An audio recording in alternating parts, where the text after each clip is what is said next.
क्षेत्रफल क्या हो जाता है बताओ? 2 गुना लंबाई गुना चौड़ाई, चौड़ाई गुना ऊंचाई, ऊंचाई गुना, तो ये आ गया इसका पूरा का पूरा क्षेत्रफल जिसको ये पेंट कर रहा है। इसमें किसी को समस्या है बताओ? 2 गुना ऊंचाई लंबाई जोड़ चौड़ाई, ये चारों दीवारों का क्षेत्रफल है और छत का क्षेत्रफल है लंबाई गुना चौड़ाई। अब यहां पर हम लोग क्या करते हैं, ये तो क्षेत्रफल निकल गया, टोटल 1 मीटर स्क्वायर पर 60 रुपया खर्च हो रहा है, तो बताओ 7440 रुपया अगर खर्च हो रहा है तो कितना मीटर स्क्वायर के लिए खर्च हो रहा है? तो हम यहां से क्या करते हैं, या तो यही लिख दो 7440, अब बट्टे क्या लिख दोगे बताओ? 60। तो 0 से 0 देखो कट गया क्या? 6 से काटोगे 6 से कटेगा, 6 इकाई 6, 6 दूनी 12, 6 6 चौका। तो ये बताओ कि इसका मतलब है कि 124 मीटर स्क्वायर पर कितना खर्चा हो रहा है? 7440। तो हम यहां पर लगा देंगे 124 मीटर स्क्वायर। कौन भारी बात है बताओ? अब देखो लंबाई चौड़ाई दिया हुआ है, सिर्फ ऊंचाई नहीं दिया हुआ है, तो लंबाई और चौड़ाई की जगह पे 5 और 3 रखते हैं। 5 और 3 रखोगे तो 5 3 8। इधर हमारे पास देखो ऊंचाई है, एक एक स्टेप को हम समझा रहे हैं। क्या 8 दूनी 16 एच होगा क्या? तो 8 दूनी 16 एच ले लो, 16 एच ले लेते हैं, ठीक है। यहां पर लिख लो 16 एच प्लस लंबाई गुना चौड़ाई है, तो 5 तिया क्या हो जाएगा बताओ? 15। तो 5 तिया आ गया है 15, ये बराबर किसके हो जाएगा? क्या अब इसके बाद तो सिर्फ कैलकुलेशन है, तो 16 एच बराबर हमारे पास आएगा 124 में से 15 को घटा दोगे क्या 109 आएगा क्या? अब h अगर निकालना है तो 16 से ही भाग देंगे। ऑप्शन को ऑब्जर्व करेंगे, यहां 4 है, यहां 3 है, यहां 5 है, यहां क्या है?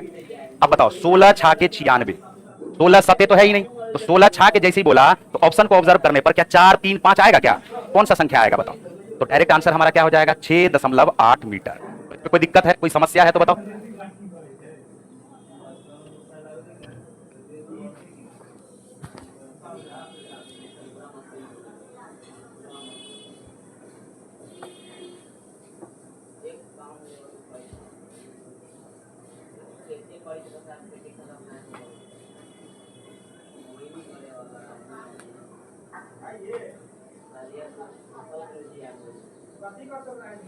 चारों दीवारों का क्षेत्रफल याद है ना?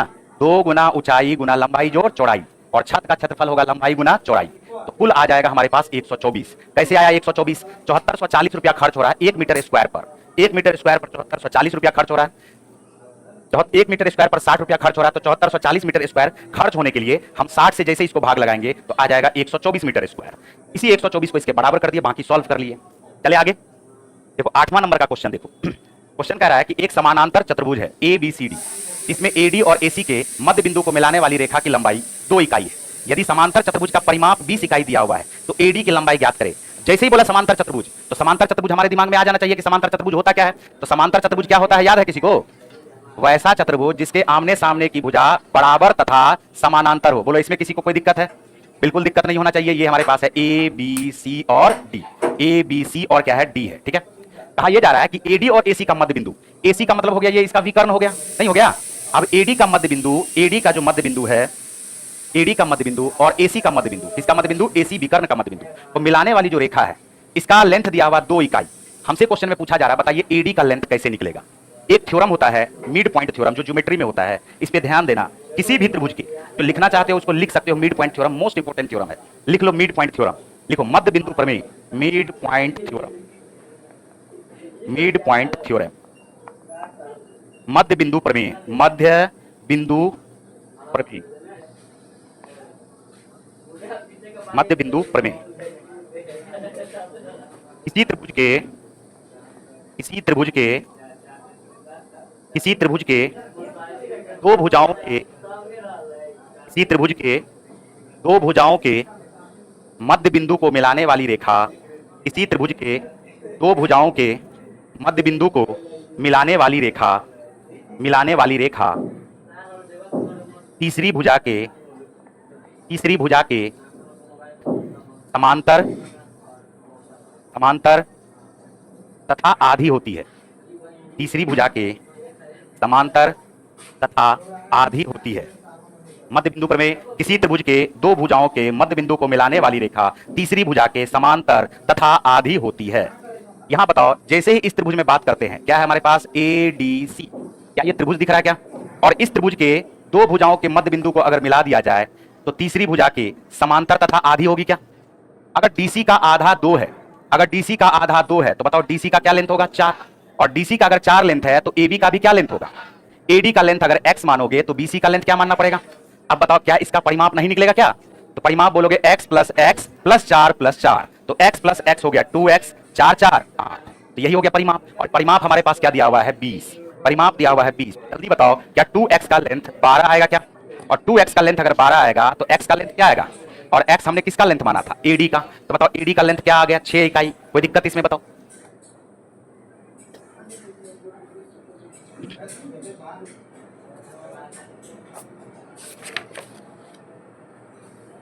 है x, हाँ थेल्स प्रमेय भी इसको बोलते हैं, थेल्स प्रमेय भी बोलते हैं इसको। थेल्स प्रमेय इसलिए बोलते हैं कि थेल्स ने ही इस थ्योरम का खोज किया था, इसलिए इसको थेल्स थ्योरम भी बोलते हैं। हालांकि उसने जो नाम रखा था वो नाम रखा था मिड पॉइंट थ्योरम, मध्य बिंदु प्रमेय। बोलो इसमें कोई दिक्कत? बोलो आसान है कि भारी है ये दो दिया हुआ है, डीसी हो जाएगा 4, 4 4 8, 20 में से घटा दिए 12, 12 का आधा, 12 का आधा, उत्तर आ गया 6। चले आगे 9वें नंबर के प्रश्न पे आइए। क्वेश्चन है एक मैदान के एक वृत्ताकार रेसिंग ट्रैक बनाया गया है। यदि रेसिंग ट्रैक की बाह्य परिधि और आंतरिक परिधि का अंतर 33 मीटर है तो रेसिंग ट्रैक की चौड़ाई ज्ञात करना है। रेसिंग ट्रैक की चौड़ाई ज्ञात करना है। देखो कितना आसान क्वेश्चन है ये, रेसिंग ट्रैक की चौड़ाई ज्ञात करना है। ये बताओ बाह्य त्रिज्या हम बड़ा आर मान लेते हैं, बाह्य त्रिज्या बड़ा आर मान लिए, और आंतरिक त्रिज्या हम छोटा आर मान लेते हैं। कोई इसमें दिक्कत? अगर इसकी चौड़ाई निकालनी होगी तो चौड़ाई निकालने का मतलब हमें क्या निकालना पड़ेगा? आर माइनस छोटा आर, बाह्य त्रिज्या माइनस आंतरिक त्रिज्या। बोलो इसमें है कोई दिक्कत? अब है क्या कि परिधि, बाह्य परिधि और आंतरिक परिधि का अंतर दिया हुआ है। बाह्य परिधि क्या बोलोगे? 2 पाई आर, बोलेंगे क्या? और उसमें से आंतरिक परिधि 2 पाई आर को घटा देंगे तो क्या यह 33 आएगा क्या? और हमें जो निकालना है वह क्या निकालना है? Are minus are. 2 पाई यहां भी है, 2 पाई यहां भी है, तो क्या 2 पाई को कॉमन ले लें? तो 2 पाई, पाई के जगह पे क्या लिखोगे? 22/7 गुना क्या? आर माइनस आर आ गया क्या? और ये बराबर किसके हो जाएगा? 33 के। 11 से काटोगे 2 बार में कटेगा, 11 से ये 3 बार में कटेगा, 7 को क्रॉस मल्टीप्लाई कर देंगे 3 से, तो 7 तिया क्या हो जाएगा बताओ? 21, 7 तिया 21, और नीचे में क्या है बताओ? 4। अब इसको पॉइंट के रूप में देख लो या फ्रैक्शन के रूप में दिया हुआ है तो फ्रैक्शन के रूप में बदल दो। 4 पंचे 20, क्या 5.1/4 आएगा क्या? आंसर आ गया है ई।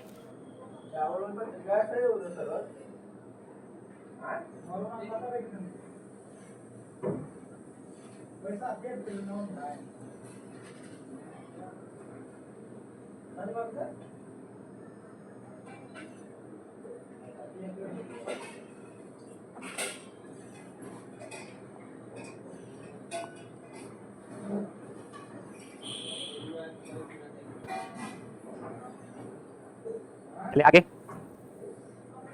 बोले इसमें कोई दिक्कत? तो ये हमारे पास क्या आ जाएगा? आर, ये हमारे पास क्या आएगा? आर। तो बड़ा आर में से छोटा आर को घटा दोगे तो आर माइनस क्या आएगा? आर। और यही हमें निकालना था। बाह्य परिधि हमारे पास आ गया 2 पाई आर, 2 पाई बड़ा वाला आर माइनस 2 पाई छोटा वाला आर, उसमें से घटा दोगे तो 2 पाई आ जाएगा common, r minus r. R minus r बराबर क्या आ जाएगा? 2 पाई कॉमन लेकर के सॉल्व करोगे तो आर माइनस आर का मान आ जाएगा 5.1/4। चले आगे 10वां नंबर का क्वेश्चन है और ये लास्ट क्वेश्चन है इसका। 22 मीटर भुजा वाले एक वर्गाकार पार्क के मध्य 2 मीटर चौड़ी सड़कें बनाई गई है जो उसके लंबाई और चौड़ाई के समानांतर है। 100 रुपया प्रति वर्ग मीटर की दर से इस सड़क पर बजरी लगाने का खर्च क्या आएगा? खर्च क्या आएगा ये बताओ। सबसे पहले तो वर्गाकार, ये वर्गाकार एक पार्क है, ठीक है, ये वर्गाकार एक पार्क है। इसके बीचों बीच क्या किया गया है? बीचों बीच ऐसे रास्ता खींच लिया गया है, ठीक है, बीचों बीच ऐसे रास्ता खींच लिया गया है। ध्यान से सुनना, ये 2 मीटर का है। कितने मीटर का चौड़ा है? 2 मीटर। लेकिन 22 मीटर इसका क्या है बताओ? 22 मीटर इसका भुजा है। तो 22 मीटर अगर भुजा है, बात पे थोड़ा सा गौर करोगे, ये बोला 100 रुपया प्रति वर्ग मीटर की दर से इस पर बजरी बिछाना है। तो हम यहां से इसका क्षेत्रफल निकालते हैं, इस रास्ते का क्षेत्रफल निकालते हैं। तो रास्ते का जब क्षेत्रफल निकालेंगे तो लंबाई तो इसका 22 ही रहेगा, लंबाई क्या रहेगा, लेकिन चौड़ाई क्या हो जाएगा? 2। चौड़ाई क्या होगा? 2। इसी तरह से इसका भी क्षेत्रफल निकालोगे तो लंबाई तो 22 ही रहेगा, चौड़ाई क्या हो जाएगा? 2। लेकिन जब हमने दोनों का क्षेत्रफल कंबाइंड निकाला तो एक बार क्या हुआ कि ये वाला जो क्षेत्रफल है वो दोबारा गिनती हो गया। क्या हो गया?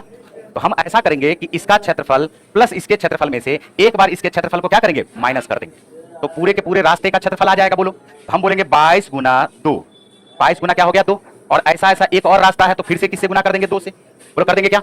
और उसमें से हम माइनस किसको कर देंगे? तो ये 2 है, ये भी क्या है? 2। तो 2 मीटर का एक वर्ग दिख रहा है हमें, क्या 2 को 2 से गुना कर देंगे, भुजा का स्क्वायर कर देंगे तो क्षेत्रफल निकल जाएगा क्या? तो 22 दूनी 44 दूनी 88, 88 में से हम 4 को घटा देंगे तो हमारे पास क्या 84 वर्ग मीटर आ गया क्या? अब यहां पर देखो कि 100 रुपया लग रहा है 1 वर्ग मीटर पर, 100 रुपया लग रहा है 1 वर्ग मीटर पे, तो क्या करेंगे जल्दी बोलो? 100 से कर देंगे गुना, 100 से कर दोगे गुना तो रुपया कितना खर्च होगा इसका? 8400 रुपया खर्च होगा। Option number B.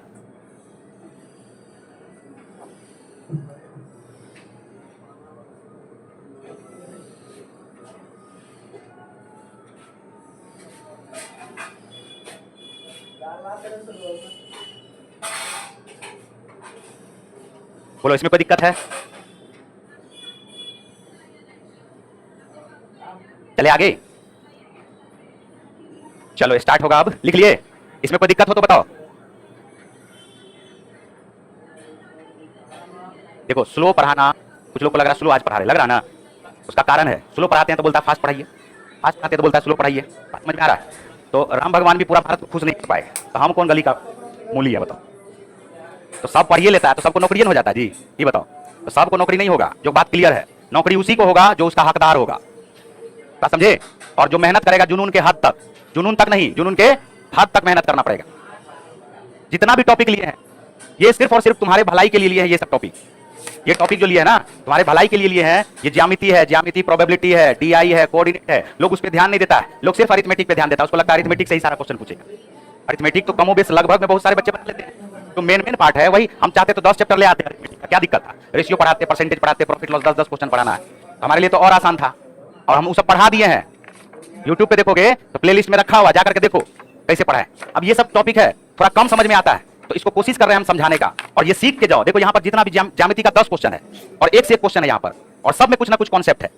देखो ये पहला क्वेश्चन, फिर से देखो पहला क्वेश्चन, x का मान ज्ञात कीजिए यदि ABCD एक समांतर चतुर्भुज है जैसा कि नीचे दिए गए चित्र में दिया गया है, जिसमें दो विकर्ण ACBD O पर प्रतिच्छेद करते हैं। OA बराबर x + 3 है, OB बराबर y + 2 है, OC बराबर 2x + y है, और OD का लेंथ 3y है। तो कल ही हम बताए थे कि समांतर चतुर्भुज अगर दिया हुआ है तो इसके भी y है, 2x + y। क्या बताओ x और y का रिलेशन यहां से निकलेगा कि नहीं निकलेगा? x और y का रिलेशन निकलेगा। x को घटा दोगे तो 3 जो बराबर आएगा, क्या x + y के बराबर में 3 आएगा क्या? रुको अभी, इससे x और y नहीं निकला, फिर थोड़ा आगे बढ़ते हैं। BD है, जैसे BD दिया हुआ है तो हम बोलेंगे क्या DO का जो लेंथ है क्या OB के लेंथ के बराबर है क्या? तो DO हमारे पास 3y है और OB हमारे पास DO का लेंथ या OB के बराबर है। तो हम बोलेंगे कि ये जो हमारे पास 3y है या किसके बराबर है? y + 2 के बराबर है। बोलो बराबर है क्या? y जैसे ही घटेगा तो ये आ जाएगा 2y बराबर 2 के। तो बताओ y का लेंथ क्या आया? a। y का लेंथ क्या आया? और जैसे ही उठा के y का लेंथ 1 रखोगे तो जल्दी बताओ x का लेंथ क्या आएगा?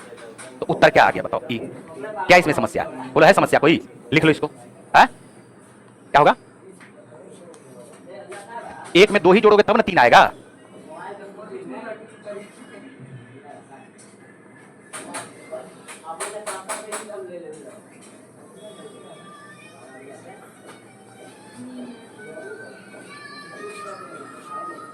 इतना जो कष्ट दे रहा है, उठ के वहां चल जाओ, झूठे से मुंडी को हिला रहा है। अरे बोलो इसमें कोई दिक्कत है?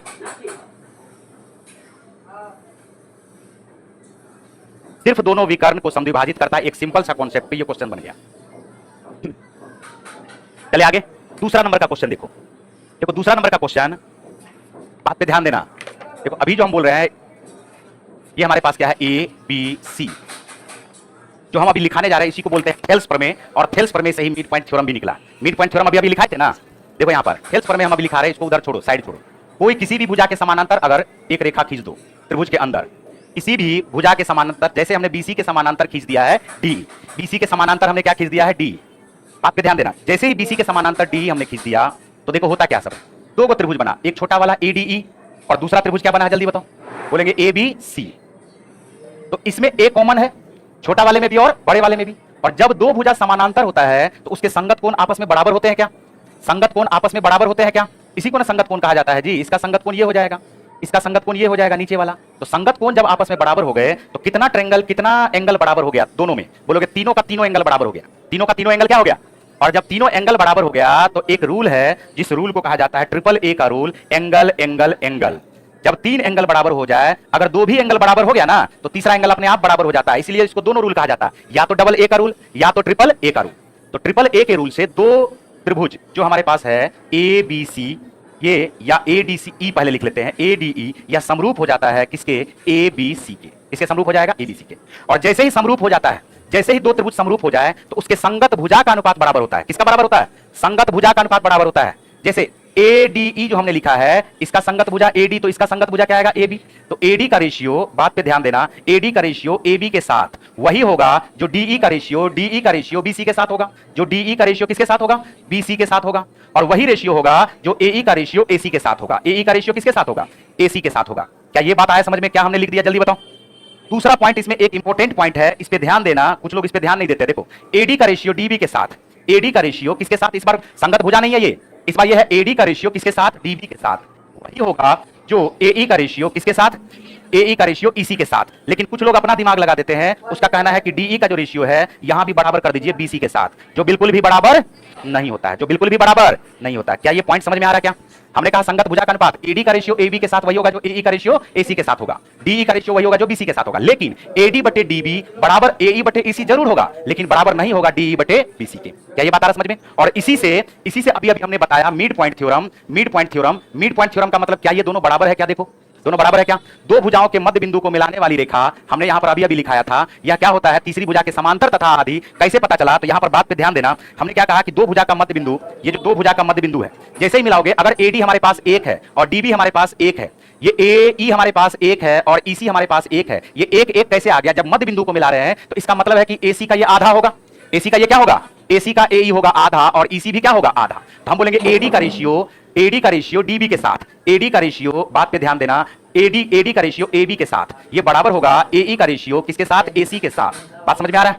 और यहां पर देखो दो संगत भुजा का अनुपात बराबर, और तीसरा एंगल छोटे वाले में और बड़े वाले में दोनों में कॉमन होने के कारण बराबर। तो हम बोलेंगे क्या कि एस ए एस से ये दोनों का दोनों त्रिभुज क्या हो जाएगा, समरूप हो जाएगा। और जैसे ही दोनों त्रिभुज समरूप हुआ तो इसका मतलब संगत भुजा भी बराबर हो जाएगा। यानी तीसरा जो संगत भुजा हमारे पास पड़ा हुआ है वो कौन सा है बताओ? बोलोगे डीई बटे बीसी। डीई बटे क्या, बीसी। ये हमारे पास एक है और ये रेशियो हमारे पास दो है, तो बताओ डीई का रेशियो बीसी के साथ क्या हो जाएगा? तो बोलोगे वही होगा जो इन दोनों का है, एक अनुपात दो ही हो जाएगा क्या? अब डीई का रेशियो बीसी के साथ एक अनुपात दो होगा तो बीसी का जो मान हो जाएगा वह हो जाएगा 2 गुना डीई। 2 गुना क्या आ जाएगा, डी। अभी अभी हमने कहा कि दो भुजा के मध्य बिंदु को मिलाने वाली रेखा तीसरी भुजा के समानांतर तथा आधी होती है, यानी तीसरी भुजा के समानांतर डीई बराबर हम लोग लिख सकते हैं हाफ ऑफ बीसी। बोलो लिख सकते हैं क्या? और जैसे ही संगत कोण भी बराबर हो जाएगा, संगत कोण भी बराबर हो जाएगा, तो दो समांतर भुजा अगर है तो संगत कोण बराबर, लेकिन दो संगत कोण बराबर है तो ये दोनों भुजा समांतर होगा कि नहीं होगा बताओ?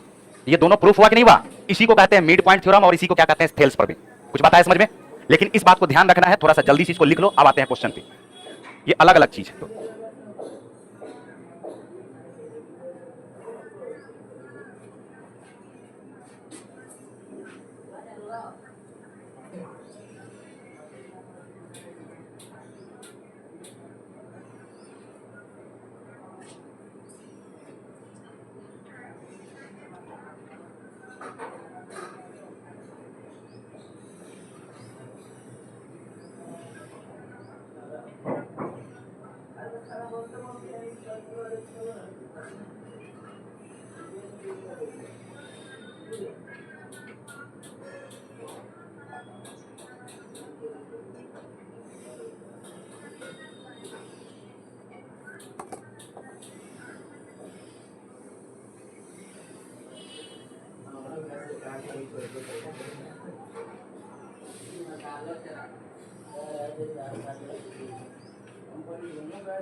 क्या ये बात क्लियर हुआ?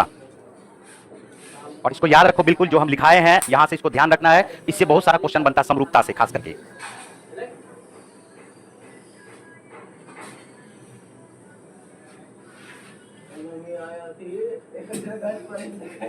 देखो क्वेश्चन खत्म करना मकसद नहीं है, 2 दिन ज्यादा लगेगा। अगर क्वेश्चन खत्म करने का मकसद रहता तो आओ शाम में 6 से 7। बात समझ में आ रहा है? 20 क्वेश्चन करा देते 40 मिनट में, हैं? क्वेश्चन भी खत्म हो जाता है। यहां पर देखो, यहां पर ध्यान से चले, मिटा इसको, लिखो लिखो जल्दी से। आज और ज्यादा देर पढ़ाएंगे। हाँ, आज कहीं जाना नहीं ना है? हाँ, ज्यादा देर आज पढ़ाएंगे, क्लासों ने है 11 बजे के बाद। कोई टेंशन नहीं ना, इसको खत्म कर देंगे आज। हाँ, एस ए एस का मतलब साइड एंगल साइड, दो साइड बराबर, उसके बीच का इंक्लूडेड एंगल बराबर, दो साइड का रेशियो बराबर, इंक्लूडेड एंगल बराबर। देखो यहां क्या हो रहा है, बीच बीच में कहां से आ जाता है। देखो यहां, अब यही क्वेश्चन हमारे पास दिया हुआ है, दी गई आकृति में ए बी समानांतर किसके है, क्यूपी के। ए बी का लेंथ दिया हुआ x, पी क्यू का लेंथ दिया हुआ x प्लस 10 और आर बी का लेंथ दिया हुआ x बटे 2 और बीपी का लेंथ दिया हुआ x प्लस 1। तो क्वेश्चन हमसे बाद में पूछ लिया कि x प्लस 1 पी क्यू का मान क्या होगा। किसका मान पूछा, पी क्यू का। तो पी क्यू का मान पूछने का मतलब x प्लस 10 निकालना, क्या x का मान निकालेंगे। और अभी अभी जो हम प्रमेय बताए हैं, जैसे ये बोला कि समानांतर रेखा खींच दिया गया, ये समानांतर है क्या, तो समानांतर रेखा अगर खींच दिया गया तो हमने कहा कि दो त्रिभुज समरूप बनेगा, एक छोटा वाला त्रिभुज ए बी आर है और एक बड़ा वाला त्रिभुज आर क्यू पी है। और अभी अभी हमने एक प्रमेय बताया था कि यहां पर आर बी का रेशियो आर पी के साथ वही होगा जो ए बी का रेशियो क्यू पी के साथ होगा। बोलो बताए थे। कुछ लोग इसको दिमाग में क्या सोचेंगे कि सर आर बी का रेशियो आरबी का रेशियो बीपी के साथ वही होगा जो एबी का रेशियो क्यूपी के साथ। हो पाएगा क्या? अभी बोले थे ना नहीं होगा, उस पर जोड़ देकर के बोले थे ना कि नहीं होगा बराबर। तो बताओ बराबर अगर करना है तो क्या, जैसे ही हमने देखा कि ये समानांतर रेखा खींचा हुआ है तो आरबी का रेशियो आरपी के साथ, आरबी का रेशियो हम लिख देते हैं आरपी के साथ वही होगा जो एबी का रेशियो किसके साथ होगा, क्यूपी के साथ होगा। बोलो होगा क्या? बस मान रखो यहां पर आरबी हमारे पास है x/2 और आरपी हमारे पास होगा इस दोनों का योगफल, इस दोनों का योगफल। तो x प्लस x/2 को जोड़ोगे, ए गो x है, आधा गो x है, तो 1.5 गो x हुआ जी। 1.5 गो x का मतलब 3/2x। क्या ये हमारे पास 3/2x प्लस 1 हो जाएगा क्या? बराबर x ऊपर रखोगे, नीचे क्या रखोगे, x प्लस 10। अब हम इसको सॉल्व करते हैं। जैसे ही हम यहां से इसको आगे मिला दिए तो 2 1 में गुना होकर के 2 में बदल जाएगा, नहीं होगा? 2 1 में गुना होकर कितने बदल जाएगा, 2 में। अब इसके ऊपर में ये 2 नीचे चला आएगा, इसका नीचे में 2, इसके नीचे में 2, 2 कट गया, ये x कट गया, तो 1/3x प्लस 2 बराबर 1/x प्लस 10। तो बताओ 3x प्लस 2 का जो मान है क्या x प्लस 10 के बराबर है क्या? x को घटा दोगे 3x में से तो 2x आएगा, और 10 में से 2 को घटा दोगे 8 आएगा। x का मान क्या होगा? जैसे ही x का मान आ गया 4, तो जल्दी बताओ pq का मान क्या होगा? x प्लस 10, 4 में 10 को जोड़ देंगे, उत्तर क्या आ जाएगा? 14 इकाई। आंसर आ गया डी।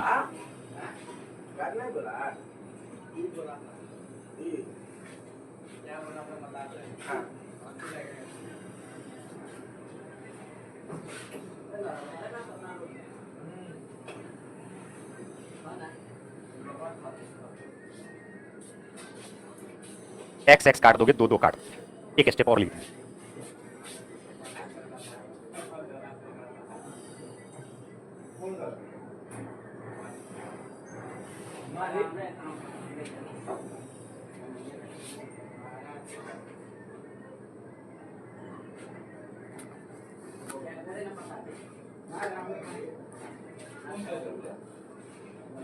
आरपी, आरपी बराबर पी क्यू है। पर में लगाओ ना सीधा, आरपी बराबर पीक्यू के क्यों होगा? पीक्यू के तब होता जब ये दोनों समद्विबाहु त्रिभुज होता। समद्विबाहु त्रिभुज कहां है? रेशियो अलग चीज है, बराबर होना अलग चीज है। रेशियो अलग चीज है, बराबर होना अलग चीज है। अरे इसमें कोई दिक्कत है क्या? ये समझ में आया ना कि अभी थेल्स पर में बताया आरबी का रेशियो आरपी के साथ वही होगा जो एबी का रेशियो क्यूपी के साथ होगा। बात खत्म। चलो अगले क्वेश्चन पे आते हैं। तीसरा नंबर देखो, तीसरा नंबर का क्वेश्चन, तीसरा नंबर का क्वेश्चन है, फिर देखो 2 समरूप त्रिभुज दे दिया। जब भी 2 समरूप त्रिभुज हो, एक चीज और सुन लो, जब भी 2 त्रिभुज समरूप हो, अगर ये हमारे पास दिया हुआ है, अगर ये हमारे पास दिया हुआ है 2 ट्रायंगल है, ये है ए बी सी, ये हमारे पास है डी ई एफ। 2 त्रिभुज तब समरूप होता है जब इसका संगत कोण बराबर, ए बराबर डी के, पी बराबर ई के, सी बराबर एफ के, संगत भुजा बराबर, संगत भुजा का अनुपात बराबर ए बी बटे ए ई बराबर बी सी बटे ई एफ बराबर ए सी बटे डी एफ। तो इस कंडीशन में ये दोनों त्रिभुज क्या कहलाता है? समरूप। और जब भी समरूप हो जाएगा तो याद रखना, किसी भी कोरस्पोंडिंग साइड का रेशियो, साइड का रेशियो तो बराबर होगा ही होगा, साइड का रेशियो तो बराबर होगा ही होगा। ए बी का रेशियो डीई के साथ, बी सी का रेशियो ई एफ के साथ, ये ए सी का रेशियो डी एफ के साथ, ये तो बराबर होगा ही होगा। इसमें कुछ खींच तो सबका रेशियो सेम ही आएगा। कुछ खींचने का मतलब ये नहीं कि इसका हम माध्यिका खींच रहे हैं और इसका हम शीर्षलंब खींच रहे हैं। इसका माध्यिका m1 है तो इसका माध्यिका क्या होगा? मान लो m2, तो दोनों का माध्यिका का भी रेशियो वही होगा, सेम। बात कुछ आ रहा समझ में? शीर्षलंब अगर खींच दोगे, यहां से अगर शीर्षलंब खींच देते हैं, अगर शीर्षलंब खींच देते हैं a1 और शीर्षलंब यहां से खींच देते हैं a2, तो इसका भी रेशियो वही होगा, a1 बटे a2।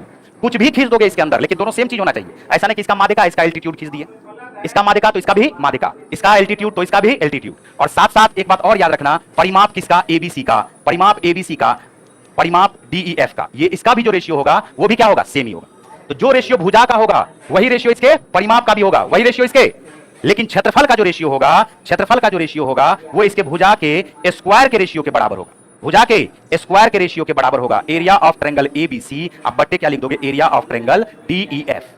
और जो इसके भुजा का रेशियो होगा वो इसके परिमाप का रेशियो होगा, जो इसके भुजा का रेशियो होगा वही इसके परिमाप का भी रेशियो होगा। क्या कुछ बात आ रहा समझ में? क्या बोल रहे हैं? जो इसके भुजा का रेशियो होगा वही इसके परिमाप का भी रेशियो होगा, लेकिन एरिया यानी क्षेत्रफल का जो रेशियो होगा वह इसके भुजा के स्क्वायर के रेशियो के बराबर होगा, भुजा के स्क्वायर के रेशियो के बराबर होगा।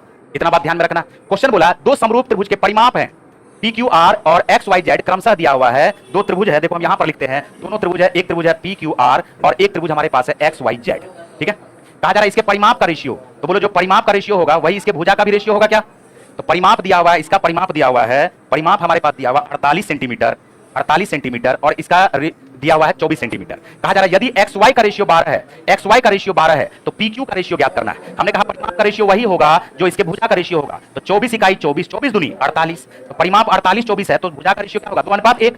अब देखो कोरस्पोंडिंग भुजा है, कोरस्पोंडिंग में इस एक्स वाई का संगत भुजा कौन सा होगा? एक्स वाई का संगत भुजा कौन सा होगा? एक्स जेड का संगत भुजा कौन सा होगा? क्यू आर का संगत भुजा कौन सा होगा? अगर एक्स वाई हमारे पास दिया हुआ है तो निकलेगा तो इधर पी क्यू का मान, और एक्स वाई दिया हुआ है 12, तो बताओ पी क्यू का मान क्या निकलेगा? 12 दूनी, उत्तर आ गया 24 सेंटीमीटर।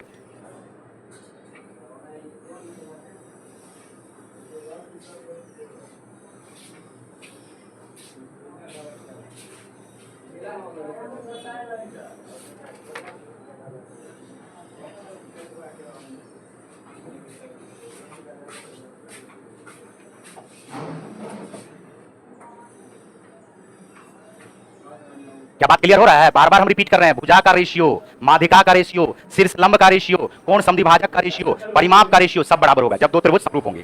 ठीक, एरिया का जो रेशियो होगा, क्षेत्रफल का जो रेशियो होगा, चाहे भुजा का रेशियो हो, माध्यिका का रेशियो हो, परिमाप का रेशियो हो, उन सब का कोई भी रेशियो जो दिया हुआ हो उसके स्क्वायर के बराबर होगा। अगर माध्यिका इसमें दे देता, बोलता माध्यिका है इसका 12 सेंटीमीटर, 24 से 48 सेंटीमीटर और इसका माध्यिका है 24 सेंटीमीटर, तो बोलता भुजा का रेशियो निकालिए, तब भी निकाल लेते आराम से। माध्यिका देकर के एरिया भी पूछ सकता है क्या? बिल्कुल पूछ सकता है। माध्यिका दे दिया 12 सेंटीमीटर और ये दे दिया 6 सेंटीमीटर। माध्यिका दे दिया मान के चलो एबीसी का 12 सेंटीमीटर, पीक्यूआर का 12 सेंटीमीटर। ये माध्यिका बोल रहा है, पहले का माध्यिका दे दिया 12 सेंटीमीटर और दूसरे का माध्यिका दे दिया 6 सेंटीमीटर। बोलेगा क्या बताइए इसके एरिया का अनुपात क्या होगा? क्या करोगे? दिया है माध्यिका का रेशियो लेकिन पूछ दिया एरिया का अनुपात, क्या करोगे? रेशियो निकालोगे, 6 इकाई 6, 6 दूनी 12, 6 इकाई 6, 6 दूनी 12। ये आ जाएगा हमारे पास माध्यिका का रेशियो 2:1। तो माध्यिका का रेशियो अगर 2:1 आ गया तो बताओ भुजा का रेशियो भी क्या होगा? तो एरिया का रेशियो क्या होगा? 2 दूनी 1 इकाई ए, तो भी रेशियो निकल जाएगा। परिमाप का रेशियो है, एरिया का रेशियो पूछेगा, तब भी जो परिमाप का रेशियो है उसका स्क्वायर कर दोगे तो एरिया का रेशियो निकल जाएगा। अरे कुछ बात आ रहा है दिमाग में? सही से बताओ, कुछ बात आ रहा है दिमाग में? चलिए आगे।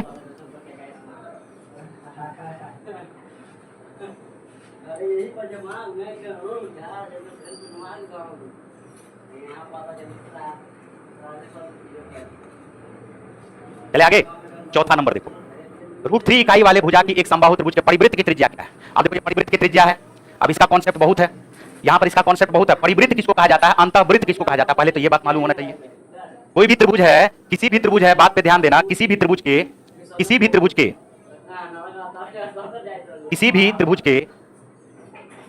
बात पे ध्यान दो, क्या बोल रहे हैं? किसी भी त्रिभुज के angle bisector A B C, कोण समद्विभाजक रेखा, क्या बोल रहे हैं? बात पे ध्यान दो, कोण समद्विभाजक रेखा, किसी भी त्रिभुज के कोण समद्विभाजक रेखा, किसी भी त्रिभुज के तीनों कोण समद्विभाजक रेखा, क्या बोल रहे हैं? तीनों कोण समद्विभाजक रेखा जिस बिंदु पर मिलते हैं, जिस बिंदु पर मिलते हैं उस बिंदु को कहा जाता है इन सेंटर या अंतः केंद्र। क्या कहा जाता है इसको?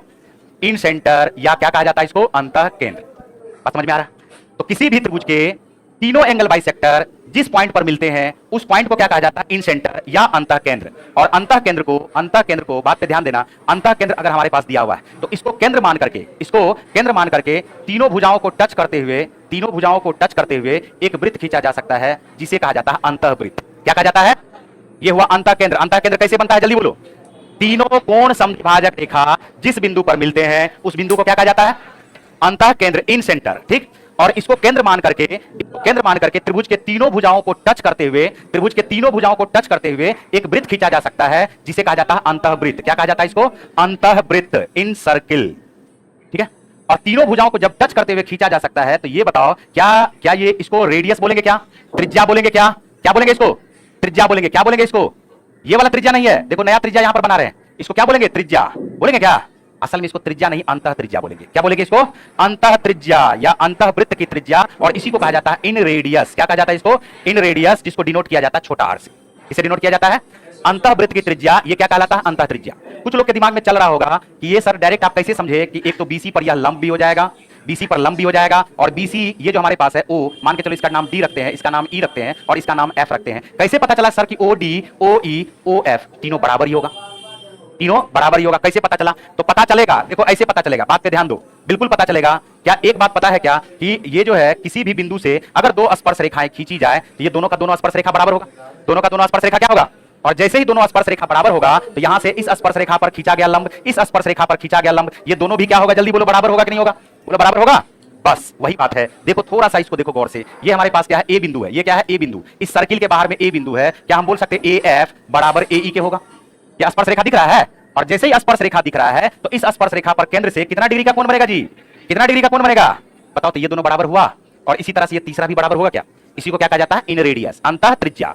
और अंतः त्रिज्या के बारे में बात कर रहे हैं, ये इन सेंटर है, इसको कहा जाता है इन सेंटर। दो तीन प्रकार का इसमें क्वेश्चन पूछा जाएगा। किसी भी त्रिभुज में अगर अंतः त्रिज्या निकालना हो, किसी भी त्रिभुज में अगर अंतः त्रिज्या निकालना हो तो हम बोलते त्रिभुज का क्षेत्रफल बटे सेमी पेरीमीटर कर देंगे। त्रिभुज का क्षेत्रफल बटे क्या कर देंगे हम लोग? अर्ध परिमाप। अर्ध परिमाप देखो साबित सबको किया जा सकता है लेकिन इसमें टाइम लगेगा, तो हम यहां पर सिर्फ लिखा रहे हैं कि किसी भी त्रिभुज में इन रेडियस या अंतः त्रिज्या बराबर त्रिभुज का क्षेत्रफल बटे सेमी पेरीमीटर। कुछ स्पेशल त्रिभुज होता है जिसको कहा जाता है, एक तो समकोण त्रिभुज और एक स्पेशल त्रिभुज होता है जिसको कहा जाता है समबाहु त्रिभुज। बोलो कहा जाता है क्या? तो समबाहु त्रिभुज और समकोण त्रिभुज ये दोनों का दोनों क्या होता है? एक स्पेशल त्रिभुज है। इस पे भी ध्यान देना। हमने कहा कि ये समकोण त्रिभुज है। क्या है ये? समकोण त्रिभुज। तीन तरह से अंतः त्रिज्या को याद रखा जा सकता है, तीनों तरह से इसको याद रखोगे। क्या इसको याद रखोगे? तो किसी भी त्रिभुज में इन रेडियस बराबर त्रिभुज का क्षेत्रफल बटे सेमी पेरीमीटर। समकोण त्रिभुज का क्षेत्रफल ये परपेंडिकुलर है, ये बेस है, ये हाइपोटेनियस है, कर्ण है। तो समकोण त्रिभुज में इन रेडियस बराबर बोलोगे perpendicular plus base minus hypotenuse का आधा। और समबाहु त्रिभुज में इन रेडियस बराबर त्रिभुज का एक भुजा बटे लिखोगे 2√3। इसको कहा जाता है, इसको याद रखोगे। इन रेडियस बराबर क्या होगा? त्रिभुज का क्षेत्रफल बटे सेमी पेरीमीटर। समकोण त्रिभुज में इन रेडियस बराबर क्या हो जाएगा? अंतः त्रिज्या बराबर लंब प्लस आधार माइनस कर्ण का आधा। और समबाहु त्रिभुज में इन रेडियस बराबर क्या हो जाएगा? भुजा बटे 2√3। भुजा बटे 2√3। जल्दी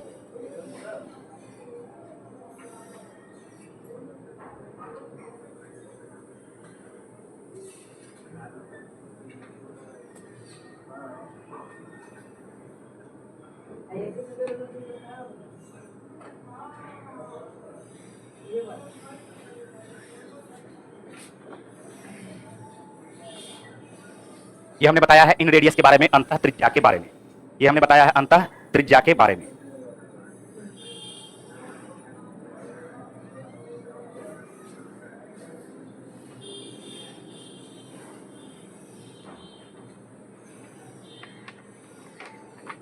हो गया? देखो बहुत सारा थ्योरम है जिसको प्रूफ करते करते टाइम लग जाएगा। 15 को थ्योरम है, इसमें अकेला 15 को थ्योरम है।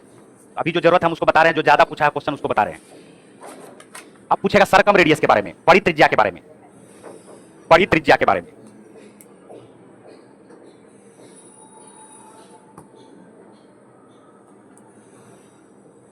ठीक है? हो गया? लिख रहा है कि घस रहा है जी? अरे जल्दी जल्दी लिखो यार, इतना हम तो दिल्ली पहुंच जाते। वे दिल्ली का मास्टर ठगता है बे। तुम हमको क्या सिखा रहे हो? दिल्ली का मास्टर क्या है? कुछ नहीं है। पटना में है, बिहार में जो मिट्टी में, हमारे गांव में चलो ना, गांजा भी पीता है, मैथ भी बनाता है, बैठा रहता है, बैंक पीओ का क्वेश्चन तो बना देगा। समझे? फालतू वाला बात नहीं बोलना है। हमारे गांव में कुत्ता बिल्ली भी ऑनर्स रहता है। चलो देखो यहाँ, हाँ अरे सही बोल रहे तुमको। ये जो गांव तुमको क्या बताएंगे? बिहार, बिहार है, समझ रहे हो ना? सब यहीं से सीख के गया है, समझे? जो दिल्ली में पढ़ा रहा है, जो कोटा में पढ़ा रहा है, जो फलना जगह पढ़ा रहा है, सब यहीं से सीख के गया है। पहले पैदा लिया यही आया, पहले पटना में सीखा, फिर जाकर के वहां पढ़ा रहा है। फालतू वाला बात नहीं बोलना है। सबका बाप हम अपने हैं। लो एक त्रिभुज है, कोई भी त्रिभुज है, सुनो ध्यान से। एक होता है लंब समद्विभाजक रेखा। कौन सा होता है? लंब समद्विभाजक रेखा। ऐसा बिंदु जिससे सामने वाली भुजा को बाइसेक्ट भी कर दे, समद्विभाजित भी कर दे, और इस पर लंब भी हो। क्या हो? लंब भी। तो इस रेखा को कहा जाता है लंब समद्विभाजक रेखा। क्या बात बोल रहे हैं? ध्यान से सुनो। इस बिंदु से किसी बिंदु से सामने वाली भुजा को समद्विभाजित भी कर रहा है और लंब भी खींच रहा है। सामने वाली भुजा को समद्विभाजित भी कर रहा है और लंब खींच रहा है। सामने वाली भुजा पर यह लंब भी है और समद्विभाजित भी कर रहा है। तो इस कंडीशन में इस बिंदु को केंद्र मानते हुए, बात पे ध्यान दो, इस बिंदु को केंद्र मानते हुए एक यहां पर चाप रख करके इस त्रिभुज के शीर्ष से, त्रिभुज के तीनों शीर्ष से एक वृत्त खींचा जा सकता है जिसे कहा जाता है परिवृत्त। क्या कहा जा सकता है इसको? क्या कहा जाएगा इसको? परिवृत्त। तो एक हुआ अंतःवृत्त जो भुजा को टच कर रहा था, और एक हमारे पास क्या हो गया? परिवृत्त। क्या हो गया? परिवृत्त हो गया। बात पे ध्यान देना, ये हमारे पास है। देखो एक बात और बताओ, अगर हमारे पास ये दोनों बराबर है, ये लंब खींचा हुआ है, तो किसी भी बिंदु से, इस भुजा के किसी भी बिंदु का बारे में बात कर रहे हैं, इस बिंदु से इस पॉइंट को मिला दो, ठीक है? और इसी बिंदु से इस पॉइंट को मिला दो, इसका नाम रख लो P। तो PA बराबर हो जाएगा PB के। PA बराबर किसके हो जाएगा? PB के। ये हमारे पास है D। AD बराबर किसके? DB के। एडी बराबर, और दोनों में पीडी कॉमन होने के कारण बराबर, और दोनों में पीडी कॉमन होने के कारण बराबर, और इसके बीच का जो एंगल है कितना डिग्री है, तो एस यानी भुजा, ए एंगल भुजा, भुजा कोण भुजा, भुजा कोण भुजा। क्या दोनों त्रिभुज सर्वांग सम हो जाएगा? क्या इस बार सर्वांग सम हो गया? क्या हो गया? और जैसे सर्वांग सम हुआ तो हम बोलेंगे पी ए बराबर किसके? पीबी के। पी ए बराबर किसके? क्यू से खींच दो ए और क्यू से खींच दो बी, तो क्यू ए बराबर किसके? क्यू ए बराबर किसके? बस बात जो समझाना था अब ये देखो हम समझा रहे हैं।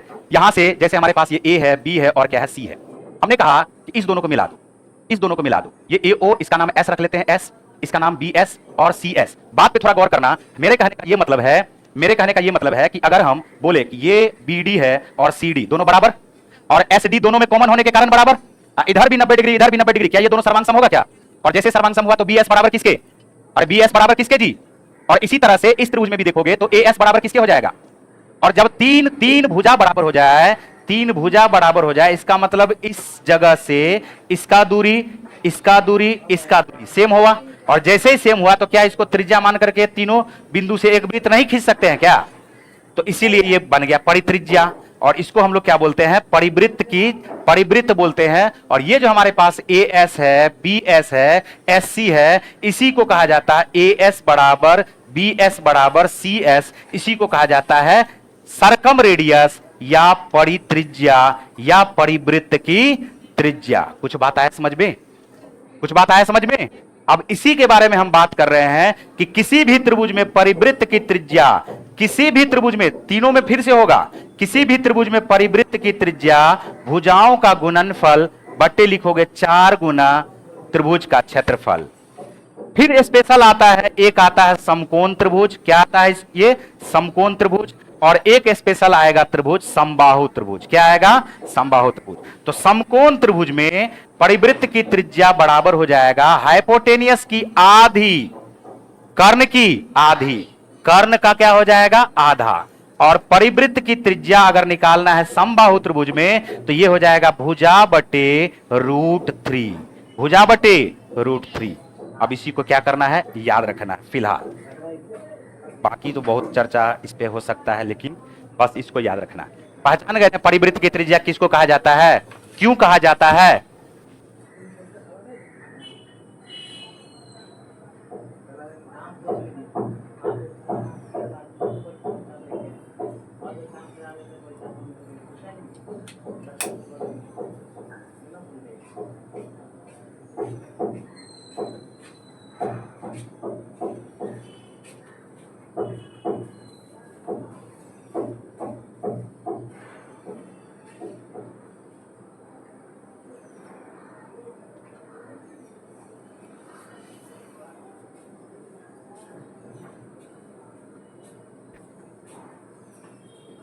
तीनों याद हुआ?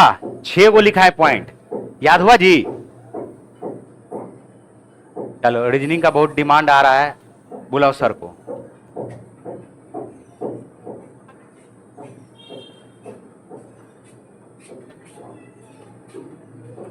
एक सवाल बनवा देते, ये वाला सवाल बनवा देते हैं। हाँ,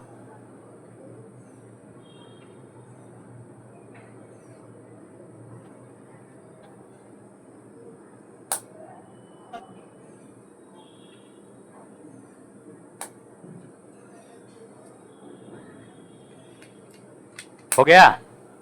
बस एक सेकेंड सर, एक क्वेश्चन बता देते हैं, आ जाइए आप। बढ़े जी, पहले एक बार खाली रिपीट कर दो जल्दी से। किसी भी त्रिभुज में इन रेडियस या अंतः त्रिज्या बराबर क्या होगा? जल्दी बोलो। अरे अब ये न लिखा है जी, गजब, भूल गया। किसी भी त्रिभुज में अंतः त्रिज्या बराबर त्रिभुज का क्षेत्रफल बटे अर्ध परिमाप। 2 स्पेशल केस होगा। समकोण त्रिभुज में इन रेडियस बराबर क्या हो जाएगा? लंब प्लस आधार माइनस कर्ण का आधा, बोल होगा। और समबाहु त्रिभुज में इन रेडियस बराबर भुजा बटे 2√3, भुजा बटे 2√3। आ जाओ ऊपर, ये है सरकम रेडियस परित्रिज्या। परित्रिज्या बराबर होगा त्रिभुज के किसी भी त्रिभुज के बारे में बात कर रहे पहले, किसी भी त्रिभुज में भुजाओं का गुणनफल बटे 4 गुना क्या आ जाएगा, क्षेत्रफल। 4 गुना क्या आ जाएगा। लेकिन दो स्पेशल केस से ज्यादा क्वेश्चन रहता है। 90% क्वेश्चन जो पूछा है स्पेशल केस से पूछा है अभी तक में। ये बताओ, समकोण त्रिभुज में परिवृत्त की त्रिज्या बराबर क्या होगा, कर्ण की आधी।